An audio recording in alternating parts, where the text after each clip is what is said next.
없는 날 왕께서 반기시네. 잃어버린 날 찾으신 오 그 사랑, 오 그 사랑. 독생자 예수 자유케 하네. 주의 자녀라 하시네.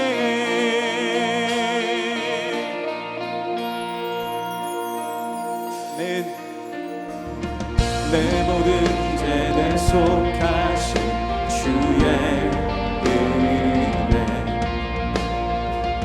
나 죄 아래 있을 때 나를 위하여 죽으신 예수, 독생자 예수 자유케 하네.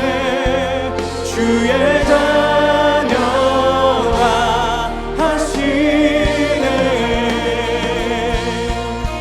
아버지 집에 거할 곳 있네.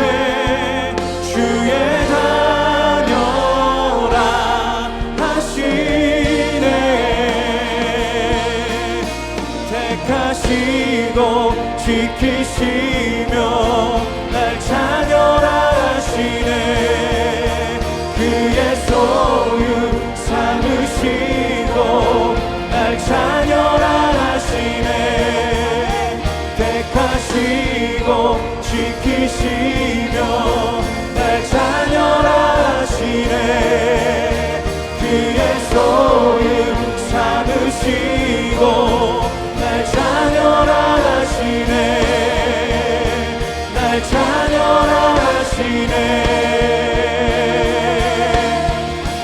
독생자 예수 자유케 하네. 주의 자녀라 하시네. 아버지 집에 거할 곳 있네. 주의 자녀라 하시네. 아버지 집에 거할 곳 있네. 주의 자녀라 하시네.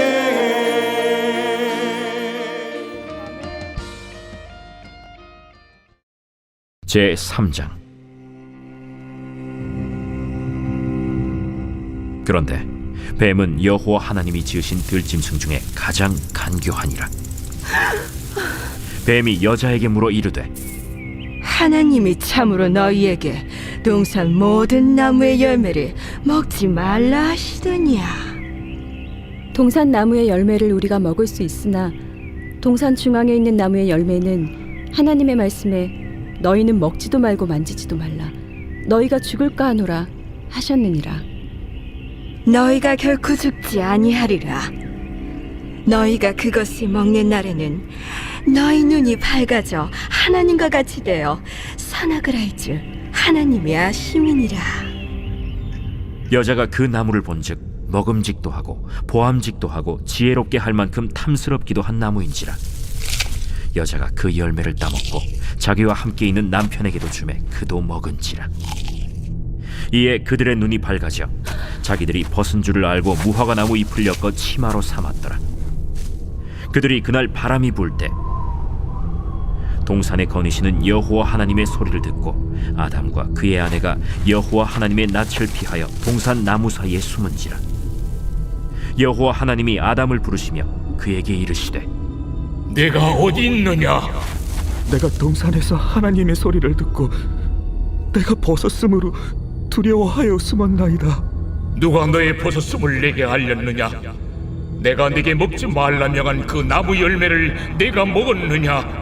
하나님이 주셔서 나와 함께 있게 하신 여자, 그가 그 나무 열매를 내게 주므로 내가 먹었나이다. 여호와 하나님이 여자에게 이르시되 네가 어찌하여 이렇게 하였느냐? 뱀이 나를 꿰므로 내가 먹었나이다. 사랑하는 성도 여러분, 새해 복 많이 받으세요. 창세기 1장과 2장에서 하나님은 세상을 창조하시고 사람을 위해 모든 것을 준비하셨습니다. 인간은 하나님의 선하신 뜻 안에서 부족함 없는 삶을 누리도록 창조되었습니다. 에덴 동산은 하나님의 사랑과 은혜가 가득한 공간이었습니다. 아담과 하와는 그 은혜의 중심에 있었던 것입니다. 그러나 창세기 3장에 들어서면서 인간의 역사는 급격한 전환점을 맞이합니다. 하나님께서 허락하신 그 복된 삶은 오래가지 못했고 단 하나의 계명을 어김으로 죄가 세상에 들어오게 됩니다. 우리는 종종 왜 아담과 하와의 한 번의 선택으로 온 인류와 자연까지 저주를 받아야 하는가라는 질문을 던지게 됩니다. 너무 가혹한 심판처럼 느껴지기도 합니다. 그러나 아담과 하와가 죄를 짓는 장면을 자세히 들여다보면 그 죄가 특별하거나 예외적인 사건이 아니라는 사실을 발견하게 됩니다. 오히려 그 안에는 오늘날 우리가 반복해서 짓는 모든 죄의 모습이 그대로 담겨 있습니다. 인류의 죄는 그들로부터 시작되었지만 그 죄의 방식과 심리는 지금도 동일하게 반복되고 있습니다. 하나님께서 선악을 알게 하는 나무의 열매를 먹지 말라고 명령하신 것은 단순한 금지 규정이 아니었습니다. 그것은 너는 피조물이고 나는 너의 창조주다 라는 관계를 기억하라는 명령이었습니다. 동산의 모든 것을 자유롭게 누리되 그 나무를 볼 때마다 하나님을 기억하고 하나님의 말씀에 의지하여 살아가기를 원하신 것입니다. 그러나 인간의 죄는 이 관계를 무너뜨릴 때 시작되었습니다. 죄의 본질은 불순종이며 불순종의 뿌리에는 불신앙이 자리하고 있습니다. 하와는 강교한 뱀의 말을 들으며 하나님의 말씀을 의심하기 시작합니다. 그 과정에서 그녀의 마음속에 있던 하나님에 대한 불만과 오해가 드러납니다. 하와는 하나님의 명령을 그대로 전하지 않고 과장합니다.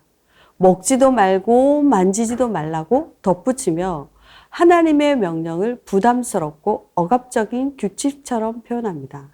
반대로 하나님의 경고는 축소합니다. 정령 죽으리라는 분명한 말씀을 죽을까 하노라고 흐리게 말합니다.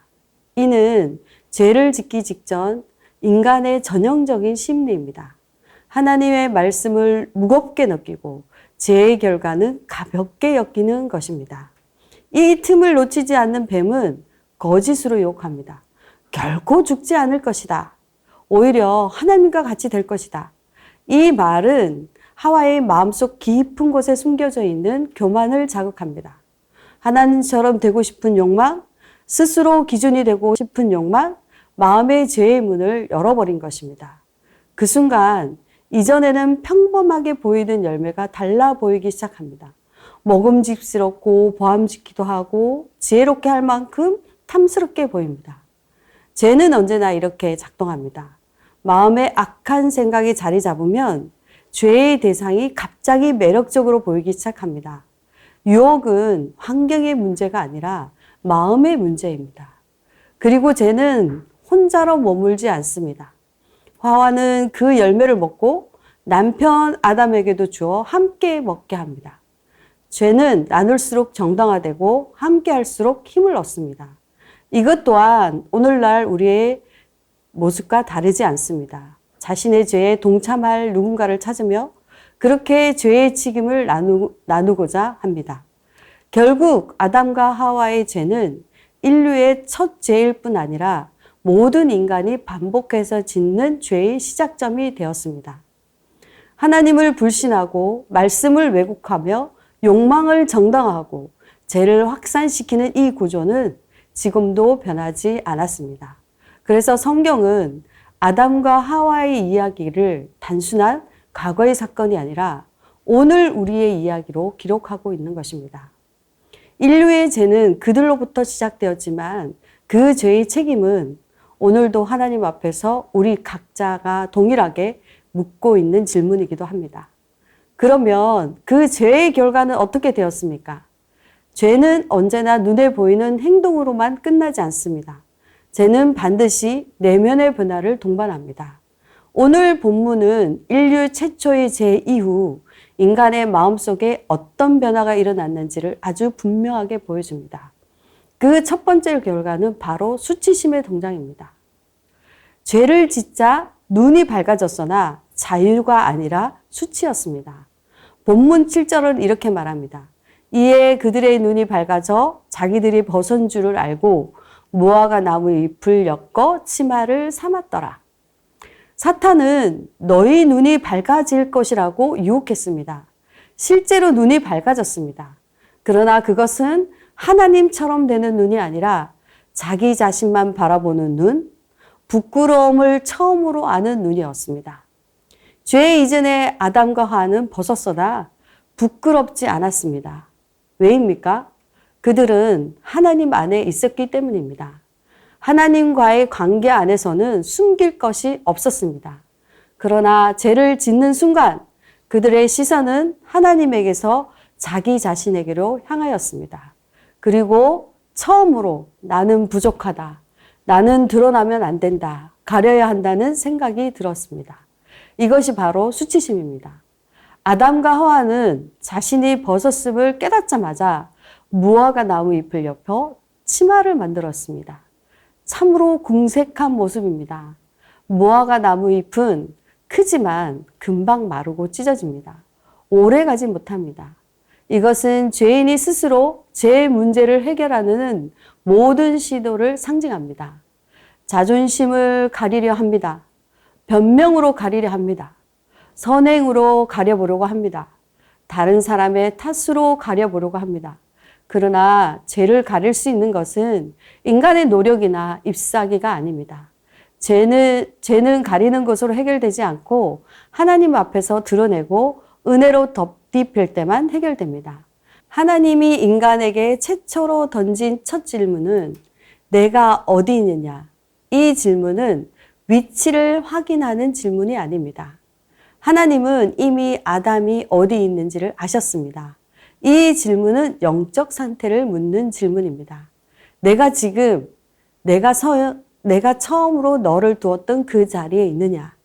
하나님과 동행하던 그 자리에서 아직도 서 있느냐? 아담은 이렇게 대답했습니다. 내가 벗었으므로 두려워하여 숨었나이다. 그러나 아담이 두려워한 진짜 이유는 벗었기 때문이 아닙니다. 죄 이전에도 그는 벗고 있었습니다. 그가 두려워진 이유는 죄책감, 죄의식, 수치심이 마음을 지배했기 때문입니다. 죄는 반드시 하나님을 두려운 존재로 바꿔놓습니다.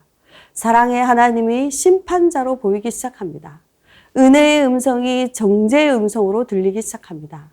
두려움의 진짜 이유는 환경이 아니라 관계의 단절인 것입니다. 하나님과의 관계 안에 있을 때는 홍해 앞에서도 담대할 수 있지만 관계에 가진 인간은 에덴 동산이라 할지라도 하나님을 피해 숨었습니다. 죄로 인한 두 번째는 공동체의 문제입니다.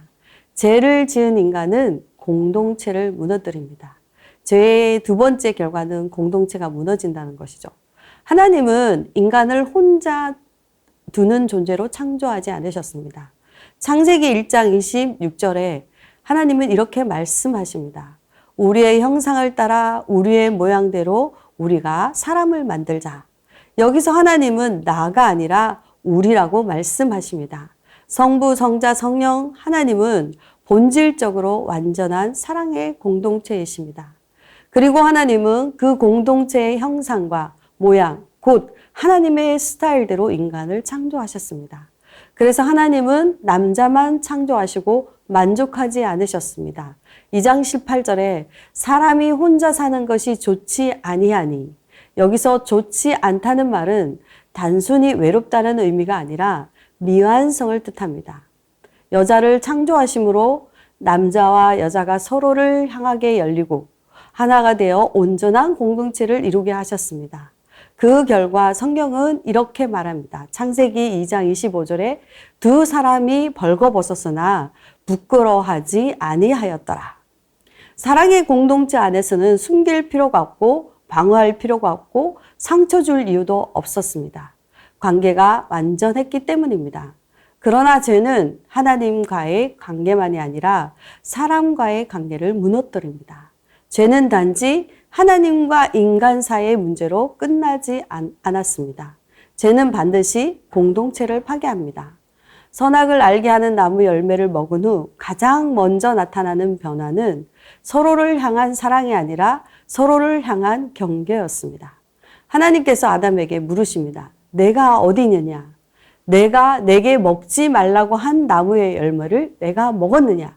이때 아담은 이렇게 대답합니다.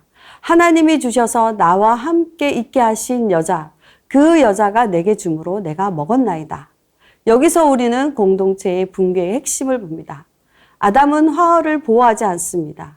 하와와 자신을 철저하게 분리합니다. 더 나아가 하나님이 주신 여자라고 말하며 하나님에게까지 책임을 돌립니다. 하와 역시 뱀에게 책임을 전가합니다. 제가 들어온 공동체에는 이해 대신 비난이, 연합 대신 분리가, 회개 대신 변명이 자리 잡습니다. 이것이 하나님을 떠난 인간의 모습입니다. 사랑하는 성도 여러분, 공동체가 무너지는 진짜 이유는 성격 차이도 환경도 아닙니다. 하나님을 중심에 두지 않았기 때문입니다. 하나님이 중심에 계실 때는 서로의 허물을 덮어줍니다. 연약함을 감싸줍니다. 나보다 공동체를 먼저 생각합니다. 그러나 하나님을 떠난 모든 관계는 자기 중심적이 되는 것입니다. 그래서 가정이 깨지고 교회가 분열되고 사회가 갈라집니다. 아담과 하와의 이야기는 단지 과거의 사건이 아니라 오늘 우리의 가정, 교회, 공동체 안에서 반복되고 있는 인간의 와해 이야기입니다. 말씀을 정리하겠습니다. 사랑하는 성도 여러분, 창세기 3장은 단순히 죄가 시작된 이야기로 끝나지 않습니다. 이 말씀은 오늘 우리의 영적 현실을 정직하게 비추는 거울입니다. 죄는 우리를 더 자유롭게 하지 않았습니다. 눈이 밝아졌으나 자유가 아니라 수치심이 찾아왔고 하나님과의 관계가 깨지자 두려움이 자리 잡은 것입니다. 사랑의 공동체는 비난과 책임 전가로 무너졌습니다. 이것이 하나님을 떠난 인간의 실제 모습입니다. 그러나 감사한 것은 이야기가 거기서 끝나지 않는다는 사실입니다. 숨은 아담을 하나님은 포기하지 않으셨습니다. 내가 어디 있느냐? 이 질문은 심판의 외침이 아니라 회복을 향한 하나님의 첫 부르심이었습니다. 아담과 하와는 무화과 나무 잎으로 자신을 가렸지만 하나님은 짐승의 가죽으로 그들을 입히십니다. 이는 인간의 노력으로는 죄를 덮을 수 없고 오직 희생과 은혜로만 덮을 수 있음을 보여주는 장면입니다. 그리고 이 가죽 옷은 장차 오실 예수 그리스도의 십자가를 예표합니다. 예수님은 우리가 숨고 싶어하는 수치심을 대신 짊어지셨고 우리가 피하고 싶어하는 십자가를 지셨습니다. 그분 안에서 우리는 더 이상 무화과 나무 잎으로 자신을 가릴 필요가 없습니다. 그분의 은혜 안에서 다시 하나님 앞에 설 수 있고 깨어진 관계도 회복될 수 있습니다. 사랑하는 성도 여러분, 오늘 하나님은 여전히 우리에게 묻고 계십니다. 내가 어디 있느냐? 하나님을 떠난 자리에서 숨고 있지는 않습니까? 수치심과 두려움 속에서 관계를 꺾고 있지는 않습니까? 변명과 책임 전가로 공동체를 밀어내고 있지는 않으십니까? 오늘 다시 하나님의 부르심 앞에 서십시오. 숨지 말고 나오십시오. 가리려 하지 말고 은혜로 덮으십시오. 하나님을 중심에 다시 모실 때 수치는 회복으로, 두려움은 담대함으로, 깨어진 공동체는 사랑으로 다시 세워질 것입니다. 창세기 3장은 인간의 타락 이야기지만 동시에 하나님의 끈질긴 사랑 이야기입니다. 그 사랑이 오늘 우리의 가정과 교회와 삶을 다시 살리는 은혜가 되시길 소망합니다. 함께 기도 제목을 읽겠습니다. 죄로 인해 하나님을 두려워하며 숨는 존재가 아니라 다시 하나님의 부르심 앞에 정직하며 하나님 중심의 삶을 살아가게 하소서. 아멘. 무화과 나무 잎 같은 인간의 노력과 변명으로 자신을 가리려 하지 말고 예수 그리스도의 십자가의 은혜로 제사함과 참된 자유를 누리게 하소서. 아멘. 이번 주 금요 비전 기도회 말씀을 전하시는 김병년 목사님에게 성령의 충만함을 주시고 목사님의 말씀을 통해 은혜 받고 부르짖어 기도함으로써 개인의 변화와 가정의 변화, 교회의 변화를 경험하게 하소서. 아멘. 계속해서 기도하며 나아가시겠습니다.